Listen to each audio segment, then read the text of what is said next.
একটা ওয়াচ কিন্তু শুধু সময় দেখায় না, এটি আপনার ব্যক্তিত্ব এবং স্টাইলকে সবার সামনে প্রকাশ করে। তো অনেকেরই কিন্তু এই স্টাইল করা বা শো অফ করার জন্য দামি দামি ওয়াচ কেনার মতো বাজেট নাই। নিয়ে এসেছে KW25 Max এই স্মার্ট ওয়াচটি।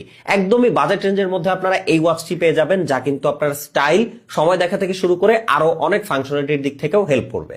একটা বাজেট ওয়াচ হওয়ার পরও কিন্তু এর সাইড বডিটা অ্যালুমিনিয়াম বা জিঙ্ক অ্যালয় দিয়ে বানানো। এছাড়াও কিন্তু একটা ফুল ভিউ কার্ভ ডিসপ্লে ব্যবহার করা হয়েছে, যা কিন্তু খুবই ফ্যাশনেবল একটা স্টাইল প্রোভাইড। আবার যদি ফোনে কল আসে সেটা কিন্তু এইটাতে আসবে, আপনি চাইলে এটা থেকে রিসিভ করে তার সাথে কলে কথাও বলতে পারবেন। এছাড়াও কিন্তু আপনার সোশ্যাল মিডিয়ার যেসব নোটিফিকেশন গুলো রয়েছে সেটা কিন্তু এইটাতে আসবে যদি ফোনের সাথে কানেক্ট থাকে। তাছাড়াও আপনারা এটাতে সকল স্মার্ট ফিচার্স গুলো পাবেন, যেমন স্পোর্টস মোড পাবেন, call menu, activities, heart rate, record, sleep, blood pressure, SpO2, cycle tracking. এছাড়াও কিন্তু আপনারা alarm, music control, camera, find phone, stop watch features গুলো পাবেন, যেমন স্পোর্টস মোড পাবেন, call menu, activities, heart rate, record, sleep, blood pressure, SpO2, cycle tracking. এছাড়াও কিন্তু আপনারা অ্যালার্ম, মিউজিক কন্ট্রোল, ক্যামেরা,